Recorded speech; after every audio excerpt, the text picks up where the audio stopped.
In this episode of the Well Aware podcast, we're joined by Dr. Brian Wind, Chief Clinical Officer at JourneyPure and a clinical psychologist specializing in addiction, sleep medicine, and behavioral health. Together, we explore the often overlooked role that sleep, nutrition, and exercise play in recovery and overall mental wellness. Dr. Wind explained why healthy habits aren't just nice to have. They're an essential part of long-term healing and recovery. So let's get started. Well, hello, everyone, and welcome back to the Well Aware podcast. I'm Dr. Lauren Grauert, and I have the honor of being the Chief Medical Officer here at Aware Recovery Care and a board-certified addiction psychiatrist. And today I'm super excited to be joined by Dr. Brian Wynn, who is the Chief Clinical Officer at JourneyPure. And we're going to talk about something that is really often overlooked in recovery, but fundamental, which is the different ways our simple daily habits can have a pretty profound impact on our mental and physical health and our recovery journey. So, Dr. Wynn, we're so happy to have you here all the way from beautiful South Florida. Welcome. Thank you so much, Dr. Lauren. Glad to be here with you today. Yes, and to talk about some of my favorite topics. So you've spent your career, it sounds like, helping people recover not only from addiction, but also from the mental and physical challenges that can come with it. And your work really focuses on the three pillars of health: sleep, nutrition, exercise. Tell us a little bit just about how you got started on this, your background, and what led you to focus on these three aspects of health specifically. Of course. Yeah. Thank you for that question. Well, just a bit about me and my background. I'm a clinical psychologist by training. I've been in the role of chief clinical officer for JourneyPure for almost 11 years. As we built that company, a lot of the tenets that we laid down from an architectural standpoint, I don't mind sharing with you, are really born out of my own recovery. I'm a person in long-term recovery who celebrated a number of months ago my 23rd anniversary in recovery from alcohol use disorder. I always give the disclaimer. I'm never say that trying to impress people with length of time in recovery, but instead to convey that this is a very personal kind of heart mission for me working in this business. One of the things that I learned along the way related to my own recovery was the recommendation for me when I got out of treatment to don't drink and go to meetings. That little kind of duality of those foundational recommendations were great, but in and of themselves, they were just not enough for me. I wanted a total design for healthy living, quite frankly. That was based on input from those around me, based on people that I encountered in the recovery meetings that I attended and those types of things. For me, just coincidentally being a person who was getting board certified in sleep disorders medicine and worked in that field for about a decade before transitioning to full-time in the addiction treatment field, those three pillars of behavioral health, sleep, nutrition, and exercise, just made a lot of sense. And they were a big part of my early recovery and remain a big part of my recovery to this day, over 20 years in. I love that. And I agree with you. It's so often overlooked and so crucial in early recovery.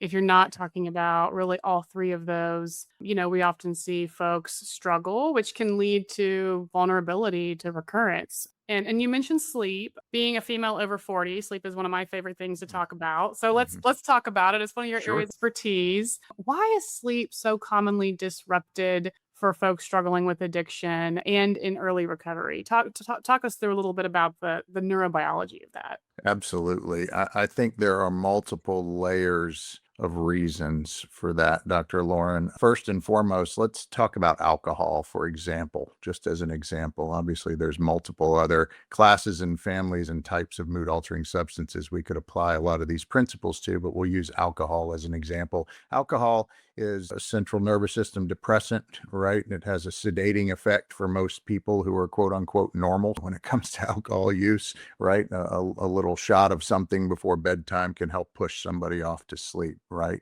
What we see when it comes to people who misuse alcohol or abuse alcohol, it stops working in that way. It does initially have some kind of impact on sleep latency or the amount of time it takes a person to get to sleep. But what it does over time, when people abuse alcohol or in advanced stage alcoholics, it actually has a counter effect. Over time, sleeps become more fragmented and disrupted. Sleep staging gets fragmented and disrupted. You see more REM or dreaming sleep during the first part of the night and very little toward the second half of the night. So the sleep staging getting disrupted then impacts one's functionality during the day. They don't feel rested and restored because of that fragmented sleep that's disrupted by using alcohol. To put it in plain old simple terms, I think really someone who is abusing alcohol or an advanced stage alcohol use disorder patient, really the alcohol processes out of the body after we consume it, and the body craves more. So it kind of goes into a miniature type withdrawal phase where it craves more to get the person back to sleep. So imagine that type of process going on throughout the night and the sleep fragmentation that would come with that. Could also get into psychosocial type things, somebody who, for example, might use methamphetamine. Obviously, that's a stimulant type drug, right? To say the least, they'll go without sleep for days, or when they do sleep, it's for very brief periods. So the behavioral piece of that is they're not in bed sleeping. They don't have any semblance of a schedule. And quite frankly, when their world is kind of on fire with active addiction, sleep is not a priority for those folks. So we see people coming into treatment, as I'm sure you do quite frequently, who haven't slept with any semblance of normalcy in a good number of years due to their active addiction. Yes. Yeah. I see that. We see that so much. And, it really creates like this vicious cycle where, as you mentioned, with alcohol being a depressant, people get the perception that it helps them with sleep because they're able to Mhm. maybe fall asleep faster, which, guys, the fancy word for that is sleep latency. But the time it takes you, Mhm. like when your head hits the pillow to being asleep,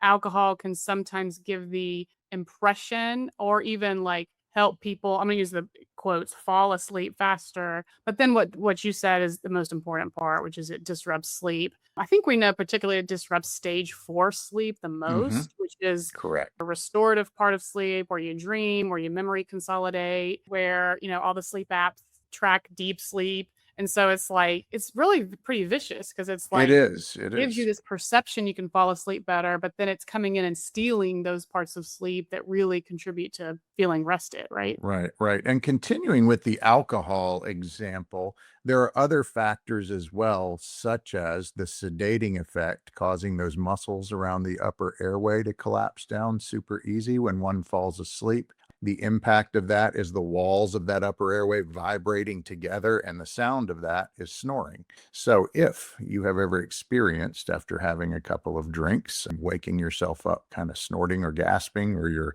bed partner reported that you were snorting or gasping, that can be worsened by the effects of alcohol. Add into that people are more likely to sleep in the supine position on their back when they've had some cocktails or maybe have overindulged with alcohol. So being on your back, the upper airway muscles relaxing around that throat area can also worsen snoring. And with that, obstructive sleep apnea, breathing issues during sleep, which is Mhm. another sleep disorder. So that also serves to fragment the sleep as well. So just exacerbating the whole system. Well, what are some practical habits or what we say in medicine, some sleep hygiene tips Mm. are pretty easy to implement? Let's say in somebody who is in early recovery and is looking to tackle this first pillar. What are some pretty doable things that you would recommend for folks to think about who want to improve their sleep in early recovery? Absolutely. There's about a dozen, give or take, depending on where you look, recommendations for sleep hygiene, as we call it. Sleep hygiene, really, to define it, are the old things that maybe your grandmother shared with you about sleep, going to bed at a regular time every night and waking up at a regular time every morning, right? Minding when you go to sleep. I always say there are three questions to ask related to your sleep: how much, and when, right? Mhm. So how do you sleep really speaks to the quality of your sleep. Is there snoring going on? Do you have leg twitches or jerks or other movements during sleep or other phenomena that are happening? Oftentimes, it might be the result of a report of a bed partner, right? That you're doing these things, because we can't necessarily be held accountable for what we're doing during our sleep. So we get reports of this. Sometimes we're aware of those types of things as well. The how much has to do with things like behaviorally induced insufficient insufficient sleep syndrome, right? People not allowing enough time for sleep. So it speaks to the sleep schedule. And then the when, of course, has to do with, as the name implies, when we sleep. Human beings are built to be diurnal. We're built to be asleep at night and awake during the day. This is why shift work is a challenge for some people in recovery and beyond as well, because third shift work, for example, is very, very difficult to cope with for multiple different reasons. So I would say regular sleep schedule, same bedtime, same wake time, 7 days a week, which is hard for some people, right? At the very least, don't vary it more than 30 to 60 minutes in terms of your regular bedtime and wake time. Limit caffeine. If you can eliminate caffeine, great. It's a drug, right? I think it's our society's drug of choice. So if you can eliminate it, great. That is not always reasonable. So limiting the amount of time that you consume caffeine to the morning hours, if you can stop it by noon or 2 p.m., somewhere in that range, watch the amounts of caffeine you have. Caffeine has a long half-life and can remain in your system all the way through the day. That's why we love it so much, right? And then things like stimulus control. Stimulus control is a principle related to training ourselves to have the bedroom become a stimulus or a cue for going to sleep. The problem with this is if you have enough trouble sleeping enough nights in a row, simply crossing the threshold into the bedroom can trigger some automatic thoughts like, oh no, here we go again. What's tonight going to be like? Is it going to take me 3 hours to fall asleep again? Am I going to be awake at 3 a.m. again and unable to go back to sleep? I can't be tired tomorrow of all days. I have a big meeting in the morning or a presentation to do, etc. So really, people start to awfulize about things that haven't happened yet by simply entering the bedroom. So the bedroom becomes a cue or a trigger for stress about sleep. And as a result of that, the bedroom becomes a bit of a battleground. And these are the types of phenomena that we see in people with insomnia. The way to combat that is if you're awake for longer than 15 or 20 minutes, including trying to fall asleep, get up, get out of bed, take that to another room under dim light, do something boring, dull, and monotonous until you're sleepy and until your mind clears. Then and only then go back to bed and repeat that. That sounds like an out there type recommendation, but what it does is keeps the bedroom from being a place of frustration related to sleep, tossing, turning, engaging in clock watching like people do, where they count the minutes that they're failing at sleep, right? Those types of things that can be a trap for us as well. So stimulus control, relaxation training, being able to wind down at night, whether it's deep breathing or paired muscle relaxation, those types of things can be very, very helpful for people. Screen time is a big one. We could do a whole different podcast on how many people are staring right into their bright screens at bedtime, and other mental activity at bedtime as well. We say all the time as part of sleep hygiene, no TV in bed. Bed should be for just for sleeping and for sickness and for sex, the 3 S's. Those are the 3 that are out there in the sleep hygiene world. Other than that, you shouldn't be doing things like watching television in bed and those types of things. It can just dial up mental energy and mental activity. And that's what you hear insomniacs report a lot of the time. They've got things spinning through their mind, problems to solve, worries from their day, anticipatory anxiety about what's coming the next day. So you frequently hear things like, I get into bed and go to sleep and my brain just turns on. And that's a very common thing in insomniacs. So those types of sleep hygiene tips can be helpful to avert some of those kind of consequences. Well, thank you for explaining kind of the philosophy behind the get up and go to a different room, because we hear that frequently in medicine and it can sound pretty counterintuitive unless you understand the reasoning behind it. Right. And people will say that, we'll give someone, as part of our cognitive behavioral treatment of insomnia program that we do, which is one of the first line treatments, by the way, where there are behavioral interventions like this. We'll give them a prescribed bedtime and a prescribed wake time with these instructions for stimulus control. If you can't sleep for 15 to 20 minutes, get up, get out of the room, do something boring, dull, monotonous in the next room, those instructions. And they say, wait a minute, I don't want to be out of bed during that time. And my counter argument to that is, well, you're not sleeping anyway. Yeah. What you're doing is lying in bed, getting frustrated, tossing and turning, clock watching, those kind of things, all of which make more of a negative association between your bed, your bedroom, that environment, and sleeping. So that really reinforces that automatic thought of, oh no, here we go again, when you come into the bedroom the next night. So we really want to break that association, have the bedroom become more strongly associated with ease and comfort and a place of sanctuary and restoration, right? Where we can go off to sleep pretty easily. I love it. And exercise is, we know, Mhm. often recommended and should be recommended as a fundamental aspect of recovery. But it doesn't have to mean joining Gold's Gym and being there for four Right. hours a day, which I think can overwhelm people. They think about exercise and what the ideal is and compare themselves. I can't get to that ideal. So, what kinds of movements and very doable exercise interventions do you encourage folks in early recovery, and why? I think, thank you, Dr. Lauren. That's a great question. And I think you're absolutely right. You touched on a key word for me, movement. This really isn't about needing to train for the Olympics or have some regimented program of exercise, or as you mentioned, join a gym or anything like that. It's really about movement, right? The American College of Sports Medicine has these guidelines that it has set out that are very easy to find, but basically they recommend 30 minutes of exercise 3 to 5 times per week. I always tell people 5 times per week. I actually exercise 6 times per week, right? I do sometimes take a day off during the week because that's important as well, rest and for our bodies. But, walking does great. Walking is fantastic exercise. And some people like to run. That's fine too. It's harder on your joints, harder on your body, and more painful, in my opinion. But walking is fantastic. So, walking 3 to 5 times per week for 30 minutes or more actually meets the American College of Sports Medicine's guidelines.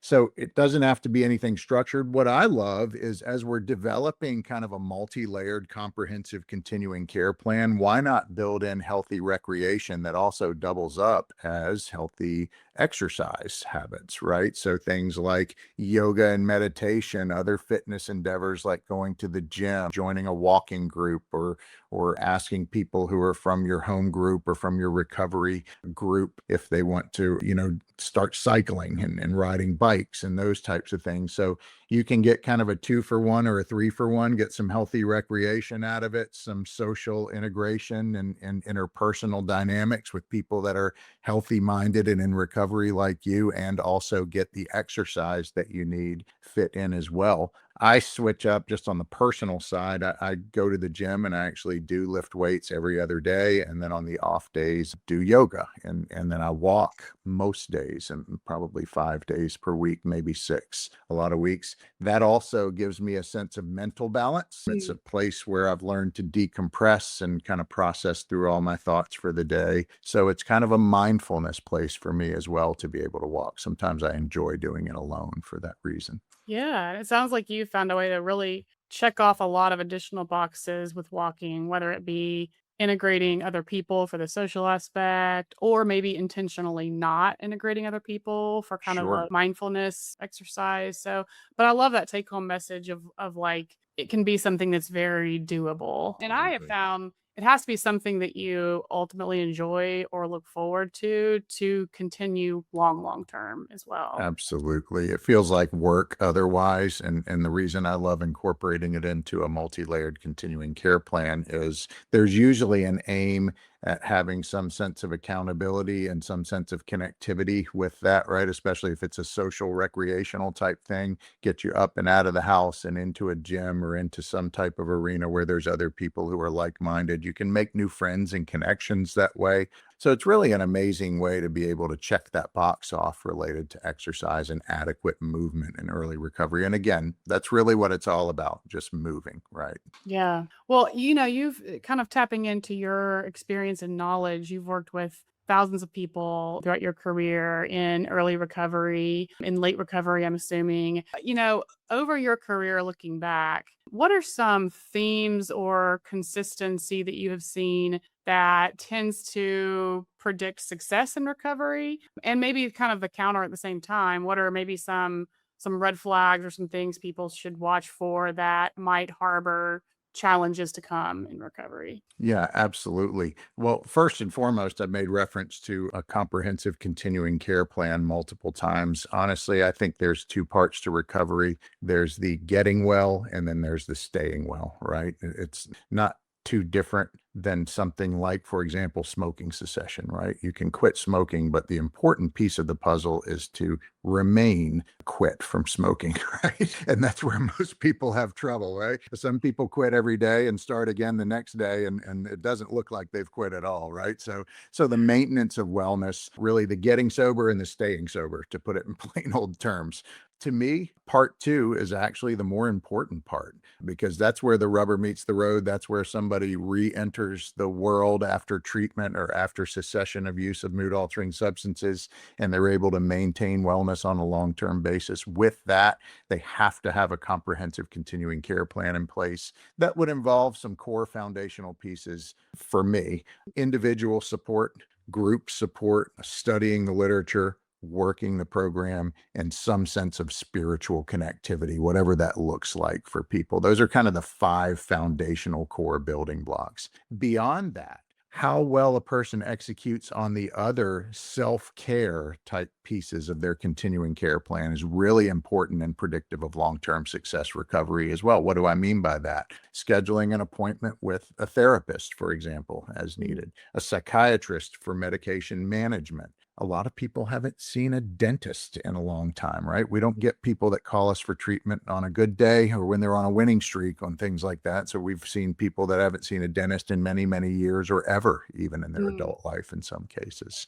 Other specialty type medical follow-up appointments, finding some sort of healthy recreation outlet, connecting with people in a meaningful way. I think interpersonal connectivity is actually the antidote to some of the challenges that people face in recovery. And all of those kind of encompassing a good continuing care plan with adherence to that continuing care plan is really what's predictive, in my opinion, of long-term success in recovery. Now, I go around spouting out this corny formula. I say connectivity plus accountability equals long-term success in recovery. So what does that mean? Connectivity to the right people, the right peer group, the right person to coach me or mentor me or guide me through the early recovery process, right? Plus a sense of accountability to a really good, solid continuing care plan that is designed to prioritize my self-care and early recovery. And that's what sets people up for long-term success in recovery. The great part is, if you execute on this continuing care plan, you're probably going to have the connectivity and the accountability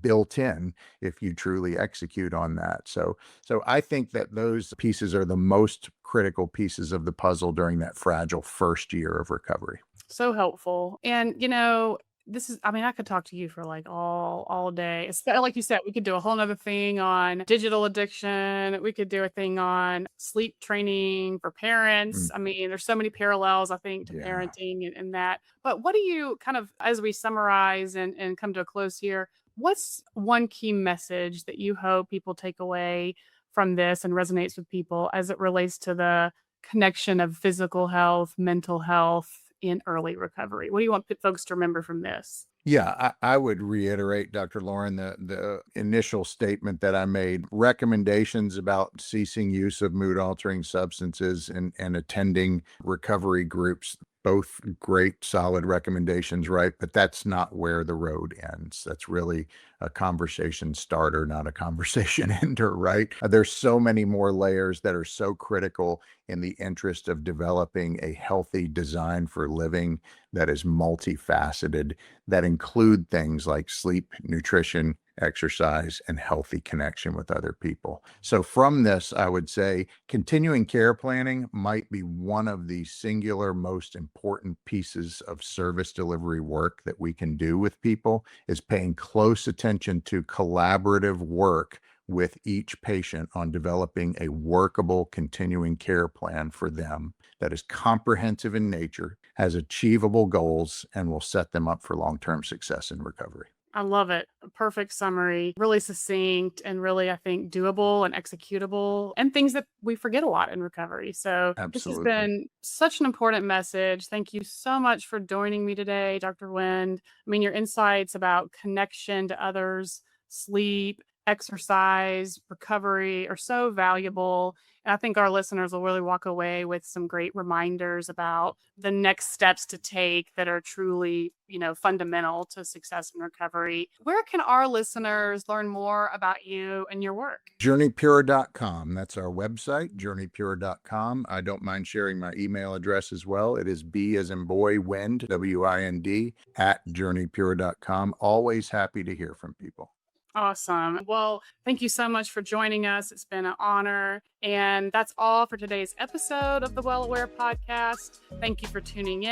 And if you haven't already, don't forget to subscribe. We're available wherever you get your podcast. Take care until next time.